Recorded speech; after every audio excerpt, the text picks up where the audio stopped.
So hello guys, have a very good morning and welcome in 24 hour educate. We will study a new chapter today, that is Kingdoms, King and Yearly Republic of NCERT book. So start this lecture. Chapter में बोला जा रहा है, सबसे पहला जो हमारा topic है कि लोग राजा कैसे बनते थे। लोगों को राजा बनने के लिए अलग अलग तरह की सैक्रिफाइसेस देनी पड़ती थी, यानी अलग अलग तरह की उन्हें टेस्ट देना पड़ता था। एक तरीके से कई एग्ज़ाम से होकर गुजरना पड़ता था। उन्हें ये बताना पड़ता था कि वे उस क्षेत्र में सबसे ज़्यादा पावरफुल हैं।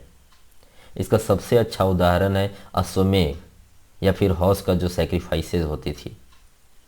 इसमें यह किया जाता था कि लोग एक हॉर्स को छोड़ देते थे एक क्षेत्र में उसको दौड़ने के लिए, या फिर उसको एक एरिया में छोड़ दिया जाता था। जहाँ तक उस एरिया में हॉर्स जाती थी, उसमें कोई भी अगर अलग व्यक्ति उस हॉर्स को पकड़ने की कोशिश करता था, उस हॉर्स को पकड़ने की ट्राई करता था या फिर पकड़ लेता था, तो उसको राजा के सामने अपने आप को ज़्यादा पावरफुल शो करना पड़ता था जिस राजा ने उस हॉर्स को छोड़ा हो। अगर वो उसमें जीत जाता था, यानी उस राजा से उसको एक तरीके से युद्ध करना पड़ता था जो उस घोड़े को पकड़ लेता था, और यदि वो उस युद्ध को जीत ले तो राजा वो कहलाता था। ये चीज़ें हैं। राजा वाज अ सेंट्रल फिगर। उस समय राजा जो होता था एक उस क्षेत्र में एक सेंट्रल फिगर था, यानी एक महत्वपूर्ण फिगर था। उनका एक अलग इमेज था। उनके लिए एक अलग तरह की सीट होती थी, अलग तरह की जगह होती थी, या फिर टाइगर स्किन और थ्रोन, यानी उनके लिए एक अलग तरह का जगह होता था बैठने के लिए। अ चैरियोटियर वाज ऑलवेज विथ राजा। राजा के साथ एक अलग तरह की चैरियोटियर होती थी, यानी जो उनके साथ सारथी होते हैं राजा के साथ हमेशा होता था, जो कि उन्हें उनके वॉर में लड़ने के लिए उनके साथ होते थे, या फिर उनके गाइडर एक तरीके से होते थे, या फिर उनके साथ में चलने वाले हमेशा उनके कम्प्लीमेंट होते थे। चैरियोटियर एक आदमी होता था जो उनका हमेशा हर युद्ध में साथ देता था, उनका सारथी होता था। लोग जो है पूजा करते हैं, अलग अलग तरह के लोग पूजा करते थे, राजाओं को परफॉर्म करते थे। राजाओं पे पानी छिड़क के, धार्मिक जो पानी होता था, धार्मिक जो जल होते थे, उनको छिड़क के पूजा करते थे। इसके बाद जो टॉपिक है बोला जा रहा है कि वर्नस क्या है आखिरकार।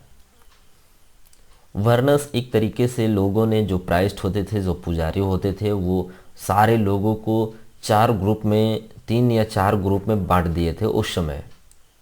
उनके काम के आधार पर या फिर उनके एक तरीके से कही जाति के आधार पर लोगों को बांटना आरंभ किया गया था। जो पहला ग्रुप था उसमें ब्राह्मण को रखा गया था जो कि वेदों को पढ़ते थे। जो सेकेंड ग्रुप था वे शासकों को रखा गया था, क्षत्रिय जो थे उनको रखा गया था। जो तीसरा ग्रुप था वो वैश्य, फार्मर, हर्डर, ट्रेडर, इनको रखा गया था तीसरा ग्रुप में। क्षत्रिय और जो वैश्य होते थे दोनों युद्ध लड़ सकते थे। बाद में इनको जाति के आधार पर बांट दिया गया, यानी अनटचेबिलिटी के आधार पर बांटा गया, यानी छुआछूत के आधार पर बांट दिया गया। और छुआछूत के आधार पर बांटा गया, उनमें जो लो क्लास में रखा गया, उनमें से जो कुछ लोग हैं जैसे क्राफ्ट पर्सन हो गए, हंटर हो गए, गैदरर्स, वैश्य, इनको लो क्लास में रखा गया। तो ये वर्नास इसी को बोला गया, यानी जिस पे जाति में जो लोगों को बांट दिया गया, इसको वर्नास बोला गया। अब जनपद क्या था? तो एक तरीके से एक राजा जिस क्षेत्र में शासन करता है उसी को जनपद बोला जाता है। इसका सबसे अच्छा उदाहरण है पुराना किला जो दिल्ली का है, इसके बाद हस्तिनापुर जो मीरूत का है।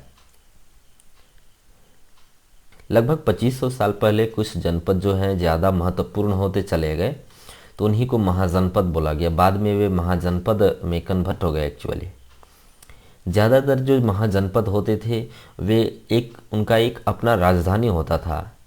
वे फोर्टिफाइड होते थे, यानी किलाबंदी होता था। चारों ओर से उनको फोर्टिफाइड किया जाता था, एक तरीके से किला बनाए जाते थे, फोर्ट बनाए जाते थे उनके सुरक्षा के लिए। जो नए राजा हुए वे लोग आर्मी, यानी अपने लिए आर्मी भी रखना शुरू कर दिए और उनको एक रेगुलर सैलरी पे की जाती थी। अच्छा, ये जो फोर्टिफाइड किया जाता था महाजनपद में राजाओं के द्वारा, ऐसा क्यों किया जाता था? इनके अलग अलग तरह के कारण हो सकते थे। या तो वे दूसरे राजाओं को दिखाना चाहते थे कि हम आपसे ज़्यादा पावरफुल हैं, या फिर कहीं उन्हें शक था कि हमें शायद कोई राजा कोई अलग राजा वार यानी अटैक ना कर दे। इसके वजह से ये जो फोर्टिफाइड की जाती थी। अब बोला जा रहा है कि जब इतने फोर्टिफाइड अलग अलग तरह की फोर्टिफाइड हो रही है, यानी किले बनाए जा रहे हैं या अलग अलग तरह की डेवलपमेंट की जा रही है, तो उसमें पैसों की आवश्यकता पड़ती थी राजाओं को। तो उनके लिए जो महाजनपद होते थे वे अलग अलग तरह के टैक्स का व्यवस्था किए थे। जनरली जो है टैक्स लिया जाता था, जो लोग प्रोड्यूस करते थे, जो लोग कमाते थे, उनका 1/6वां भाग ये टैक्स की रचना थे। लोग बड़े बड़े बिल्डिंग बनाते थे, अलग अलग तरह की आर्मी रखते थे, इनमें ये जो टैक्स है इसको एक्सपेंड किया जाता था। टैक्स इन सारे लोगों से ली जाती थी, जैसे हर्डर्स हो गए, हंटर्स, गैदरर्स हो गए, ट्रेडर्स हो गए। ये सारे लोग पे करते थे टैक्स को अकॉर्डिंग टू देयर ऑक्यूपेशन, यानी उनके काम के आधार पर। जैसे मान लीजिए कोई हर्डर्स है, तो वो अपने में से या तो हर्डर्स पैसे नहीं दे पे करता था, एक्चुअली हर्डर्स जो होता था वो जानवर टैक्स के रूप में ही दे देते थे। हंटर भी वैसा ही करते थे, जो कुछ शिकारी करते थे, यानी जो जंगली लोग अपने काम के आधार पर, तो वो अपने अनुसार से टैक्स देते थे। अब जो ट्रेडर्स हैं वे क्या करेंगे, ट्रेडर्स जो है डायरेक्ट पैसा पे करेंगे। इस तरह से लोग, अब फार्मर्स जो हैं, फार्मर्स क्या पे करेंगे, तो फार्मर्स जो भी चीज़ें अपने यहाँ जो भी खेती की चीज़ें हैं उनको पे करते थे। तो ये टैक्स की संरचना हो गई। एक मगध साम्राज्य था जो बहुत बड़ा महत्वपूर्ण बनता चला गया था। तो इसमें बोला जा रहा है कि मगध से होकर के जो गंगा और सोन ये नदियाँ बहा करती थी। 2 नदियाँ बहुत महत्वपूर्ण हैं मगध क्षेत्र में, गंगा और सोन नदी। अब जो मगध था ज़्यादातर महत्वपूर्ण इसलिए हो जाता था क्योंकि वहाँ की ट्रांसपोर्ट की सुविधा, वाटर सप्लाईज थे, और जो वहाँ की मिट्टी जो ज़्यादा ये थी फर्टाइल थी, यानी ज़्यादा उपजाऊ थी, इसके लिए मगध सबसे ज़्यादा जाना जाता था। अब मगध का जो कुछ पार्ट्स है वो फॉरेस्टेड था, जंगली था, यानी वहाँ से अलग अलग तरह के जानवर जो कि पाले जा सकते हैं, जो कि पेट्स किए जाते हैं, वे सबसे ज़्यादा महत्वपूर्ण थे मगध में। उनको आसानी से कैप्चर किया जा सकता था और फिर ट्रेंड किया जा सकता था आर्मी के लिए, युद्ध लड़ने के लिए। जो जंगल थे उनमें सबसे ज़्यादा अलग अलग तरह की बिल्डिंग, हाउस, घर बनाने के लिए, बैलगाड़ियाँ बनाने के लिए, क्राफ्ट बनाने के लिए, अलग अलग तरह की चीज़ें बनाने के लिए लकड़ियाँ हो जाती थी। इसके अलावा बहुत अलग अलग तरह की आयरन यानी लोहे की खदानें होती थी उस समय मगध में, जो कि युद्धों के लिए वीपन यानी अलग अलग तरह की युद्ध लड़ने वाले वस्तु बनाने के लिए ज़्यादा इम्पोर्टेंट हो जाती थी। मगध के इम्पोर्टेंट होने की यही कुछ कारण थे। अब उस समय मगध के सबसे ज़्यादा कुछ पावरफुल रूलर्स भी यानी शासक भी रहे हैं, जैसे बिंबिसार। बिंबिसार अपने समय में अपना जो क्षेत्र है उसको बढ़ाने का बहुत ज़्यादा कोशिश किया। उसी तरह से एक अजात शत्रु भी है। इन दोनों ने अपने समय में अपने जनपद में सारे आसपास के जनपद को जीतने का प्रयास किया, यानी सारे अपने आसपास के क्षेत्रों को मगध में मिलाने का प्रयास किया। ये एक पावरफुल, एक तरीके से कहा जाए तो किंग हुआ करते थे उस समय के। अब महापद्म नंद इसी तरह की एक और महत्वपूर्ण शासक रहा है मगध का। यहाँ तक कि इसने तो नॉर्थ वेस्ट तक अपना क्षेत्र को बढ़ा करके ले गया था। जिसे राजगिरी, बिहार का जो राजगिरी है उस समय मगध का कैपिटल हुआ करता था, लेकिन बाद में इसको बदल करके पाटलिपुत्र कर दिया गया था, यानी प्रेजेंट में देखा जाए तो पटना। आज से लगभग 2300 साल पहले उस एक अलेक्जेंडर नाम का एक शासक हुआ करता था। ये एक यूनानी शासक था।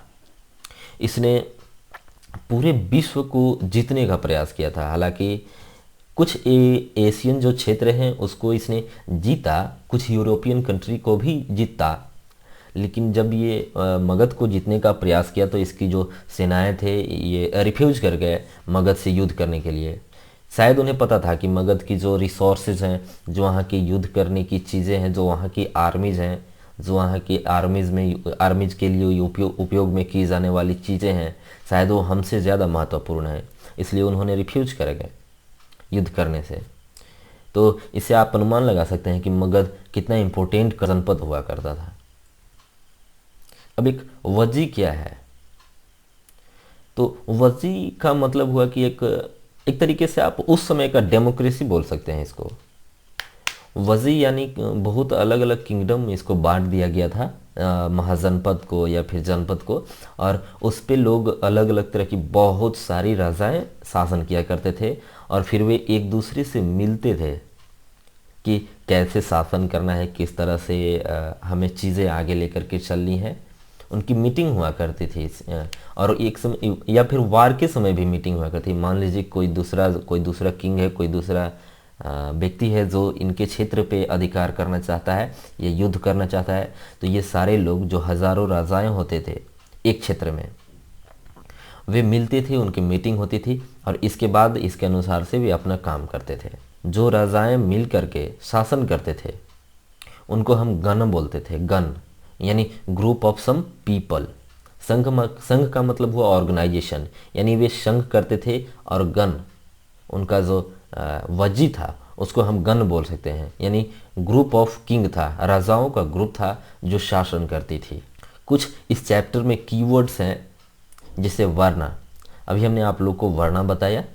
वर्णा एक तरीके से शासन करने की उस समय की डेमोक्रेसी थी, जिसमें बहुत सारे राजाएं मिल करके एक क्षेत्र पे यानी एक महाजनपद पे शासन करते थे, रूलिंग करते थे।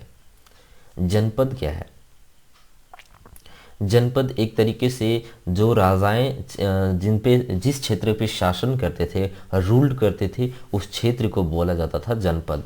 महाजनपद, बहुत सारी जनपद जो हुआ करते थे उस समय, जनपद धीरे धीरे आगे चल करके ज़्यादा इम्पोर्टेंट होने लगे, और जो इम्पोर्टेंट जनपद होता था जिनकी अपनी कैपिटल होती थी, उन्हें महाजनपद बोल दिया गया। गण का मतलब होता है कि बहुत सारे ग्रुप्स लोगों का। इसका मतलब बहुत सारे किंग मिलकर के किसी एक किंगडम पे शासन करते थे।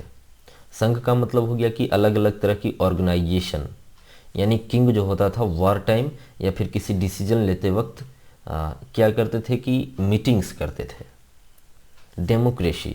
डेमोक्रेसी का मतलब होता है कि ज़्यादा लोगों पे फोर्स न करना।